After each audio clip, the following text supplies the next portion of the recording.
많은 사람들이, 많은 분들이 어떻게 하면 목사님을 좀 도와줄 수 있을까라는 생각을 많이 합니다. 여러분도 마찬가지시죠? 저는요?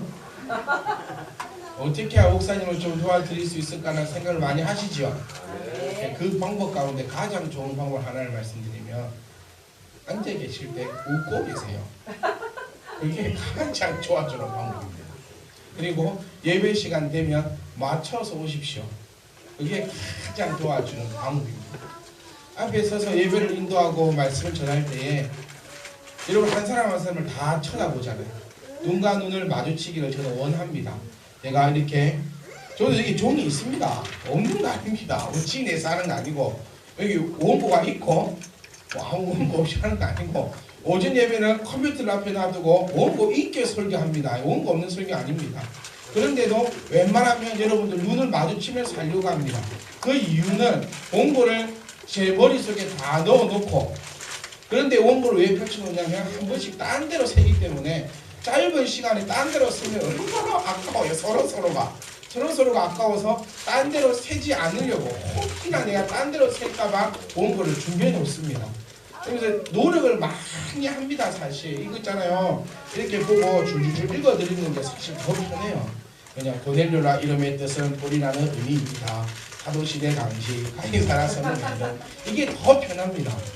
그런데도 저는 그렇게 하지 않으려고 애를 많이 씁니다. 설교를 말씀을 준비해 놓고 또 읽고 또 읽고 또 읽고 또 묵상하고 또 묵상하다 보면 또 말씀이 또 바뀌어요. 들어갈 거 또 들어가고 또 빠지고 또 빠지고 그러면 토요일이 되면은 저는 아주 날카로워집니다. 복잡해진다는 거예요. 그럼 제 와이프는 또 토라져요. 좀 그렇게 이상해 하여튼 목회자 와이프한테 4년 5년째가 되는데 알았어 안 토라져요. 사실 안 토라져요. 오해하지만 사실 안 토라지고 아주 좋아요.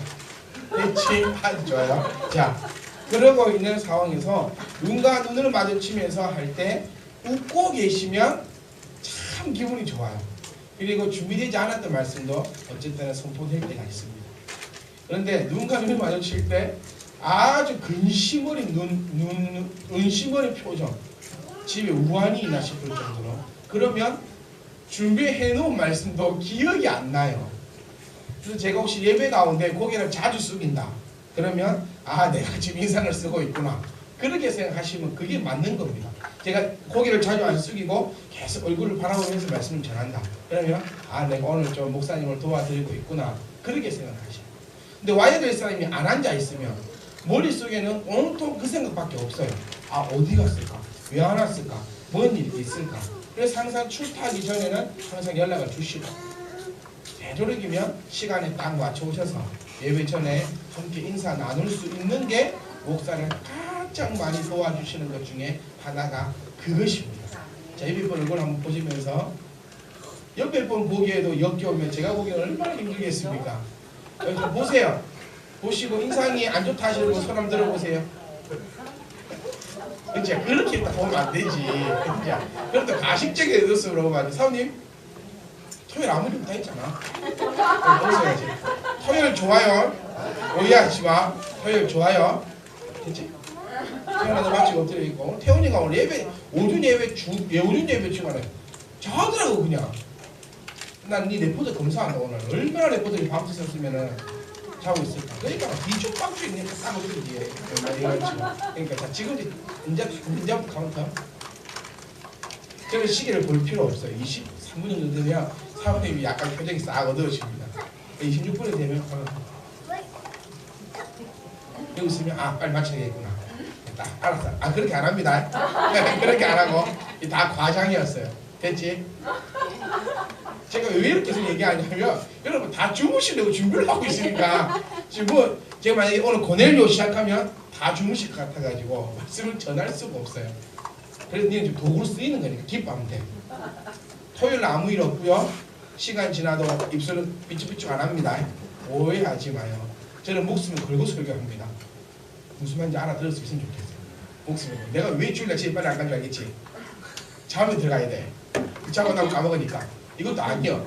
이것도 과장이에요. 됐지? 오늘 기분 좋겠다. 자, 시작할까요? 자, 안 주무실 준비됐죠? 안 주무시고 말씀을 들으려고 눈을 쫑쫑 하고 있으면 그게 목사를 도와주는 일입니다. 아시죠? 목사 뭐 고향 안 지어줘도 돼요. 병원 살찌고 뭐 밥. 제 요즘에는요 목사님들한테 식사하세요 이 말이 욕입니다. 진짜. 옛날에 여러분들이 저희만 할 때는 자, 목사님도 못 드시고 이래가지고 신방 가면은 그래도 목사님 1년에 한 번이라도 진수성찬을 차려야죠 해가지고 상당히 뿌라지게 그렇게 드리는 그런 습성이 부모님들이 저만 할 때 있었던 습성이에요. 그러니까 지금 돌아가신 목사님들 시대는 그런 시대고 요즘 목사님 시대는 신방을 가면 그냥 아무것도 안 주는 것이 도와주는 신방. 왜? 이 음식 먹고 당뇨 걸려 빨리 죽으세요 라고 하는 의미밖에 안 돼요. 무슨 말인지 이해가시죠? 그래서 목사를 집에 청하에 부르실 때도 먹는 것 그것 때문에 부담이 돼서 못 부르시면 안 된다는 겁니다. 아 목사님 대접해 드릴 게 없는데 어떻게 목사님 오라고 하지? 그렇게 되면 안 된다는 거예요. 요즘에는 아무것도 안 드리게 좀 죄송하다. 그러면 물 한 컵, 음료수 한 컵, 뭐 비스켓 한두 개 이거지 옛날처럼 식당에 예약을 해가지고 상다리 뿌라지고 막 그렇게가 아니라는 거예요. 부흥회를 해도 마찬가지입니다. 옛날에는 부흥사 목사님 오시면 식당 가서 예약도 해가지고 쌍다리 떨어지게 하는데 그렇게 배 터지게 먹고 이제 숙소 가서 잡니다. 그래 되면 안 된다.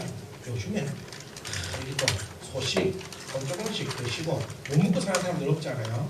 그렇게 의식을 좀 가지시면서 그게 도와주는 게 아니고 하여튼 결론은 오늘 말씀드릴 때 안약 넣지 마시고 좀 딱 이 시간만 되면 안약 넣으시고 내비게이션 켜가지고 차 밀리는가 안 밀리는가 쳐다보고 그 안약 넣지만 해도 안약을 넣어. 이런 줄 때는 좀 있어야 돼요.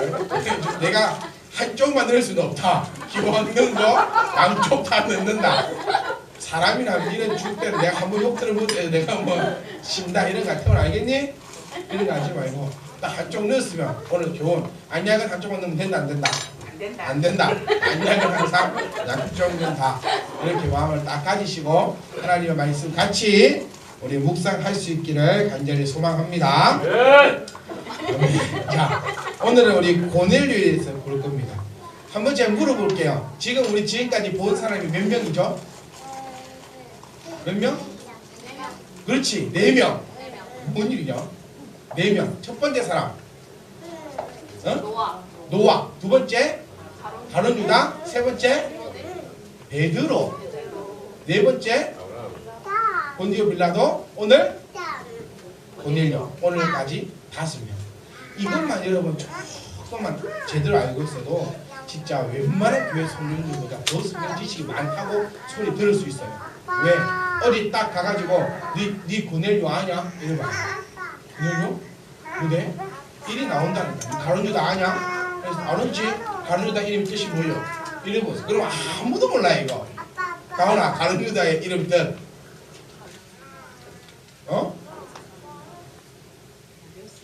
가로세.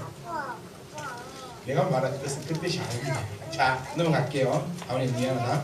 자 오늘은 고넬료. 그러니까 잘 들으셔서 이 고넬료가 받았던 이 은혜가 여러분 가운데 넘쳐나길 바랍니다. 이 고넬료가 받지 못했던 복을 여러분들이 더욱더 받아갈 수 있기를 간절히 소망합니다. 자 고넬료는 로마인입니다. 이 중요합니다. 가룟 유다는 족속이 어디죠? 유대인. 가룟 유다는 어느 나라 사람? 유대인 나라 사람, 이스라엘 사람. 자, 베드로는 어느 나라 사람? 유대인 사람. 이거 아셔야 돼요. 자, 그러면 오늘 나온 본디오 빌라도는 어디 사람? 로마 사람. 고넬료는 어디 사람? 로마 사람. 이 중요합니다. 고넬료는 로마 사람입니다. 고넬료의 의미는 뭐냐면 이 세상에서 제일 처음으로 이방인으로서 세례를 받은 자입니다. 이 세상에서 제일 처음으로 이방인으로서 그리스도를 믿은 사람이 바로 고넬료라는 겁니다. 이것을 우리가 오늘 딱 중심을 붙잡고 고넬료에 대해서 알아보고 그가 말하고 있는 그 교훈이 무엇인가 함께 묵상할 수 있기를 바랍니다. 고넬료의 이름의 뜻은 뿔입니다. 뿔. 자, 사도시대 당시에 가이사랴 성읍에는 팔레스타인을 지배하는 로마 총독부와 병력이 있었습니다. 쉽게 얘기하면 우리가 이스라엘 지역은 원래 유대인만 살고 있는 땅이 아닙니다. 한반도로 누가 살고 있죠? 쉽게 얘기하면 대한민국 사람. 근데 이것도 이제 어느 정도 깨졌죠. 우리 단일민족이라고 치부했지만 이제는 사실 단일민족 시대는 끝이 났습니다. 왜냐하면 많은 사람들 혼혈하게 생기고 이렇게 이제 단일민족은 좀 없고, 이런 것처럼 유대 지역 가이사랴 지역에 팔레스타인들이 살았습니다. 그 팔레스타인들을 지배하기 위해서 로마 시대가 세운 것이 총독부가 있었는데, 그 총독부의 백부장이 바로 이 고넬료라는 사람입니다. 자, 백부장이 무엇이냐 하면, 형식 이 단어의 뜻으로 따르면 100명의 부하를 거느리는 군대 장관이라고 얘기하는데, 현실적으로 얘기하면 한 60명에서 90명 정도, 많아봤자 100명까지고, 요즘 군대를 얘기하면 하사관 정도 되는 사람입니다. 그런데 이 백부장은 엄밀히 따지면 이제 진급이 조금 어려운 상황에 처해 있는 사람입니다. 그래서 그러니까 만년 하사관이죠. 이런 100명의 부하를 거느리고 이제 그 팔레스타인과 그 지역을 다스리기 위해서 내려와 있는 이제 군인 장교 중에 한 사람이 바로 이 고넬료입니다. 자, 지도 한번 보여주세요. 자, 우리 이거를 좀 보겠습니다. 우리 가이사랴 보이시죠? 여기가 가이사랴입니다. 그 옆에 예루살렘 비춰주세요. 예루살렘, 별 예루살렘. 이 전체가 이스라엘 지도권이 이제 다 아시겠죠? 강원도만한 땅 크기, 저 위에가 갈릴리 호수가 쭉 따라 나오는 게 밑으로 쭉쭉쭉 따라 나오면 요단강. 이 밑에가 바로 사해입니다. 사해가 말씀드렸지만 우리가 생각하는 바다는 아니라는 거예요. 바다는 동해, 서해, 남해처럼 돼 있어야 되는데 이것은 그냥 물이 많은 그냥 사해입니다. 사해. 물인데 소금의 양이 엄청나게 많은, 우리가 생각하는 바다는 아니라는 겁니다. 그 옆에 예루살렘이 있고 그 위에 가이사랴, 그 밑에 요빠 밑으로 요빠. 여기가 오늘 이 지역이 오늘 사건이 일어나는 이 지역입니다. 가이사랴는 제가 가봤습니다. 성지순례에서 가봤는데, 가이사랴는 이곳은 해변가입니다. 항구 도시입니다. 항구 도시여서 많은 물물들을 접할 수 있는 곳이에요. 그리고 이곳에는 아주 큰 극장도 있습니다. 큰 극장. 그래서 이 지역이 우리나라 말로 치면은 지금의 부산 정도 되는, 많은 사람이 왕래하고 많은 무물들이 들어오고 외국인도 많은 외국인이 들어오는 지역이 바로 이 가이사랴. 그리고 좀 이따가 종을 보내어서 베드로를 데리고 올라오는 길이 바로 이 요빠. 자, 이 가이사랴는 갈멜산으로부터 남쪽으로 약 40km, 예루살렘에서는 북쪽으로 120km 떨어진 곳에 있다라는 그것만 우리가 아시면 됩니다. 그래서 가이사랴는 이 정도 지역에 있고, 이제 다시 말씀으로 돌아가겠습니다. 자, 이 가이사랴에 고넬료를 하는 사람은 말씀드렸듯이 이방인입니다. 이방인이고 로마인입니다. 근데 이 사람이 2절을 보니까 그가 경건하여 온 지방과 더불어 하나님을 경외하며 백성을 많이 구제했다라고 나와 있습니다. 자, 여기서 우리가 알 수 있듯이 이 사람은 하나님을 참 경외하는 사람 가운데 하나였습니다. 그랬더니 이 집안이 어떤 복을 받습니까? 대한민국의 세계 최초로 이방인으로서 세례를 받는 그런 역사함이 일어나게 된다는 것이죠. 왜? 5절 말씀처럼 고넬료 아버지입니다. 한 집안의 아버지이자 한 군대의 백부장이자 가장입니다. 한 기업의 사장이자 모든 것에 있어서 리더자 한 사람이 하나님을 경외하였더니 온 집안과 더불어 하나님을 경외할 수 있었다는 것입니다. 아버지의 신앙이 올바르면 그 집안의 신앙은 올바릅니다. 이거는 틀림없어요. 그런데 아버지의 신앙이 올바르지 못하면 그 집안의 신앙이 올바르기가 참 힘듭니다. 이 점을 우리가 기억하셔야 돼요. 그래서 교회를 살펴봐도 아버지 혼자 교회 나오는 집은 잘 없습니다. 엄마 혼자 나오는 집안은 많아요. 근데 아버지 혼자 교회 나오는 집안은 잘 없어요. 왜? 아버지가 가면 누가 따라가? 가족이 다 따라간다는 거예요. 근데 엄마가 가면 안 따라간대요. 그게 희한하게 이렇게 우리나라 문화가 그렇게 되어버렸는데, 그렇기 때문에 아버지가 신앙생활을 잘하고 건건하고 기도하고 예배하면 아내 물론 자녀들까지 하나님 앞에 큰 은혜를 받음을 5절 말씀과 오늘 이 고넬료 사건을 통하여서 은혜를 받고 깨달을 수 있기를 간절히 소망합니다. 아버지가 성숙하다. 한 집안의 가장이 성숙하니 그의 온 가정이 구원을 받는다는 그 원리를 잊지 마시기를 간절히 소망합니다. 그리고 고넬료는 제3절에 보시면 9시쯤 되어 항상 중에 밝히 보매, 이 말은 9시, 9시라는 것은 유대인들이 기도하는 시간입니다. 이방인이 기도하는 시간이 아닙니다. 9시는 매일 유대인들이 기도하는 시간에 이 이방인 고넬료는 유대인처럼 기도했다. 날마다 기도했습니다. 그랬더니 하나님이 환상 중에 보여주신다. 우리는 모두가 하나님의 은혜를 누리기 원합니다.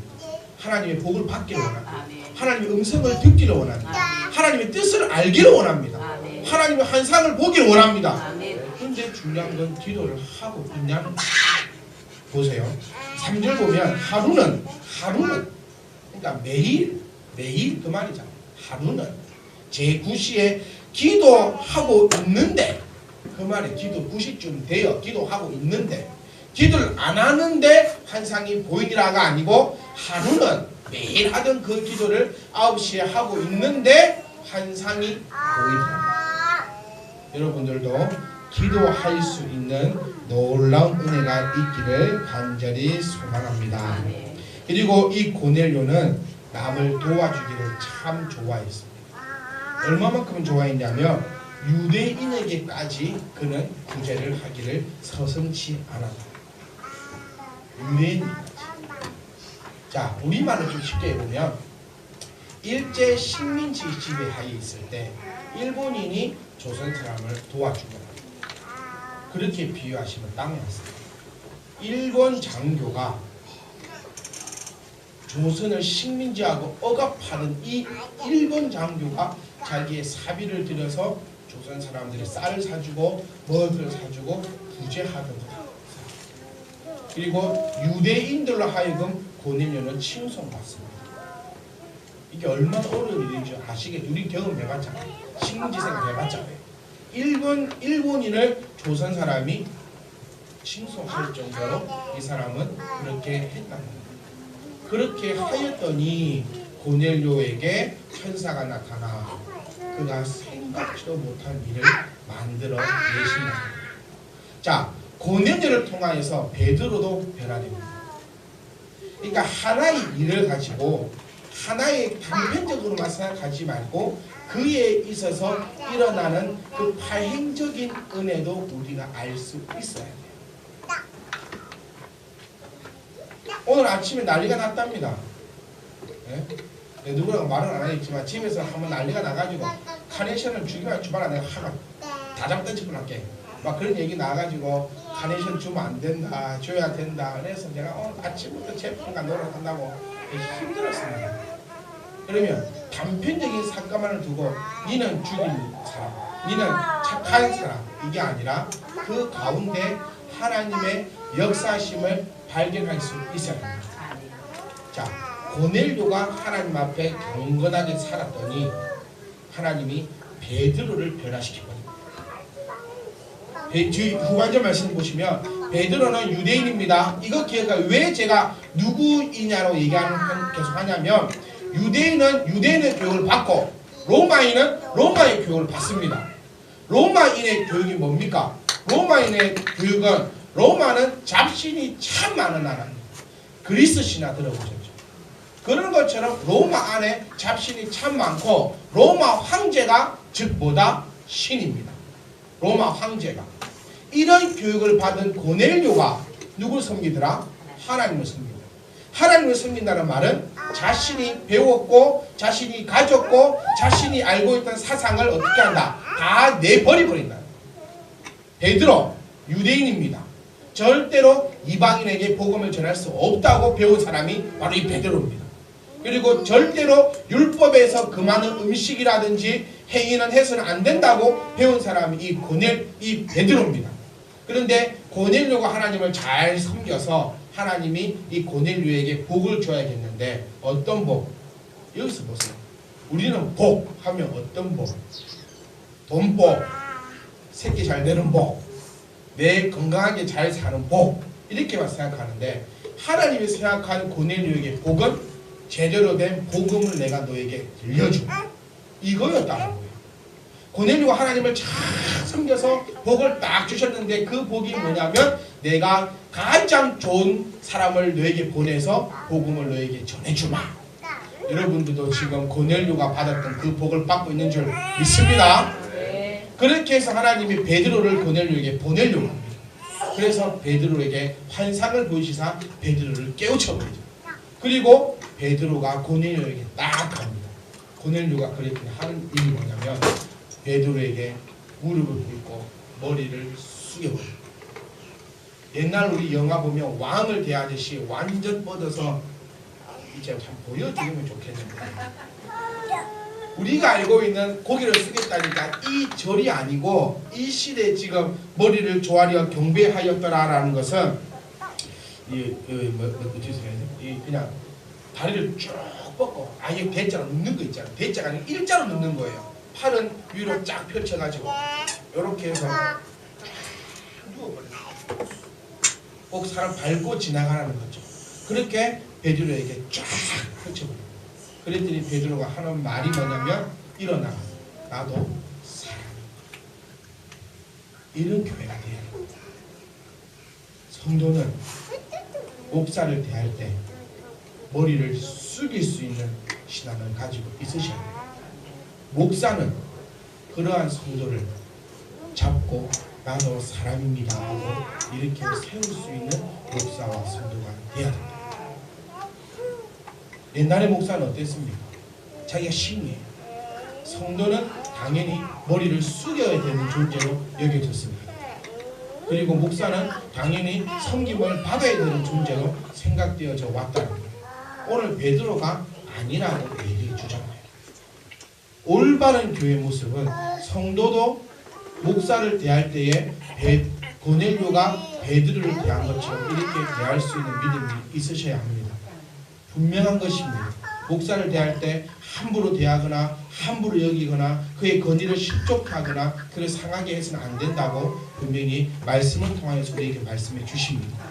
그러면 그게 끝이냐? 그럼 목사는 아까 그래 이거는 내 상하게 하지 말고 내 권위에 도전하지 말고 그래 이거는 내 종들이다 라고 생각해야 되느냐가 아니라 엎드린 성도를 들러 일으키면서 왜 이러십니까? 저는 예수님이 아닙니다. 저도 사람입니다. 이렇게 될 수 있어야지 그게 교회입니다. 그렇게 될 수 있는 참된 희망 교회가 되기를 간절히 부탁드립니다. 이러면서 고넬료는 베드로를 집 안으로 모시고 베드로로부터 그리스도의 복음을 듣게 될 때 베드로가 회개에 대하여 가르치고 강연할 때 그들에게 성령이 임하여 성령은 오늘 이 시간 말씀 들을 때 임하는 줄 믿으시기를 간절히 소망합니다. 베드로는 감동했습니다. 제가 예배 시작 전에 말씀드린 것처럼 바로 그가 베드로 똑같았을 거예요. 베드로가 고넬료 집에 딱 들어갔는데 고넬료만 있는 게 아니에요. 고넬료 친족들, 고넬료 친척들, 또 고넬료 부하들 말씀 보니까 부하 중에도 경건한 자가 있잖아요. 부하들, 종들이 이렇게 막 모여서 베드로가 목사님이 말씀을 탁 전하려고 탁 들어갔더니 모든 성도가 제가 아까 말씀드린 것처럼 눈을 또렷또렷 뜨고 무슨 말씀을 쏟아질까 쳐다보고 있다. 그러니 베드로가 너무 놀라고 너무 기쁘고 너무 흥분해서 그들에게 그리스도의 복음을 증거.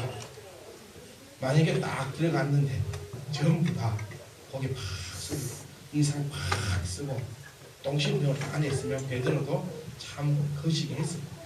근데 고넬료와 그의 가족들은 그러지 않았다. 그러지 않았더니 그들이 예수를 입으로 믿어 시인하고 그에게 성령이 임하고 베드로가 예수 그리스도를 믿는 구원받은 백성임을 칭하는 그 모든 사람들에게 그리스도의 이름으로 세례를 주면서 이 일은 이렇게 아름답게 마무리가 된다는 것입니다. 고넬료는 이방인 중에 이방인입니다. 유대인의 피가 한 방울도 안 섞인 그야말로 토종 로마인입니다. 그야말로 이방인입니다. 근데 이 사람이 어떻게 해서 이러한 복을 받게 되었습니까? 왜냐하면 그 사람은 신실한 마음이 있었기 때문에 첫 이방인의 세례 교인이 될 수 있었습니다. 복음을 두고 여러분 혈통, 집안, 가문, 성격, 생긴 거 아무짝에 필요 없다는 것을 여러분 바로 알 수 있기를 소망합니다. 구원은 오직 하나님의 은혜로 예수 그리스도를 믿는 자에게 임하는 하나님의 귀하고 값진 선물임을 잊지 않기를 간절히 소망합니다. 두 번째, 고넬료는 당시 로마 장교라는 신분임에도 불구하고 겸손하였고 육신적으로는 아무런 궁수익함이 없는 사람인데도 항상 영적인 갈망을 가지고 살았다. 바뀌려고 하는 사람은 바뀝니다. 깨달으려고 하는 사람은 깨달을 수 있고 내가 갈망감이 있는 사람은 채워집니다. 그런데 아무리 잔치가 벌어진다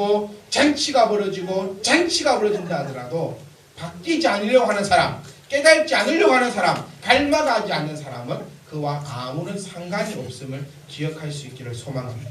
고넬료는 갈망감이 있었어요. 그랬더니 그가 그 갈망감이 채워졌음을 알 수 있기를 원합니다. 그리고 아까 말씀드린 것처럼 그는 기도하는 사람이었어요. 기도하십시다. 기도하십시다. 아멘. 기도하십시다. 아멘. 기도하면 역사가 이루어집니다. 그리고 고넬료는 구제의 모범자입니다. 여러분 구제함에 있어서 아끼지 않으시는 저와 여러분이 될 수 있기를 소망합니다. 영적인 사람이라면 영적으로도 칭송받아야 되고 육적으로도 칭송받아야 된다. 그것을 꼭 기억하시고 또한 천사의 말을 듣고 바로 보냈어요. 사람. 오전 말씀과 똑같죠. 아브라함도 하나님의 명령을 듣고 아침 일찍 갔고 이 사람도 천사의 명을 듣고 바로 종을 보내었습니다. 꿈을 대지 말라는 나의 감동을 주시거든 바로 행하십시오. 기도해야겠다. 기도해야겠구만. 오늘 아침에 하신 게 아니라 기도해야겠다. 지금 바로 하십시오. 구제해야겠다. 지금 바로 하십시오. 교회에 내가 이런 일을 감당해야겠다. 바로 시행할 수 있는 그런 믿음의 사람이 될 수 있기를 간절히 소망합니다. 그 다음에 고넬료는 중요한 것은 뭐냐면 마지막입니다. 고넬료는 유대인이나 사도들이나 아예 복음을 전할 생각조차 못한 사람이었어요. 사도들은 누구에게만 복음을 전해야 된다고 생각했습니까? 유대인들은 복음은 누구만 알아야 된다고 생각했습니까? 자기 자신들. 그런데 고넬료는 그것을 뒤엎어버린 사람입니다. 여러분 우리가 지금 전도하자고 울부짖고 있습니다. 내가 가서 전도하자고 얘기하고 있습니다. 우리 청년들 하면서 전도하면 막 부산 갈까 지금 후쿠오카 갈까 막 그런 얘기하고 있습니다. 근데 그는 전도의 방향성이 내가 알고 있는 그 방향성만을 생각하지 말고 고넬료처럼 내가 생각하지도 못한 그곳에 복음의 꽃이 피어날 수 있음을 기억하시고 나아가셔서 또 제2, 제3의 고넬료를 찾을 수 있는 베드로 같은 삶이 될 수 있기를 간절히 소망합니다. 그러면 여러분이 첫 고넬료처럼 첫 세례 받는 자들이 될 수 있기를 간절히 소망합니다. 여러분 가문에 있어서 여러분이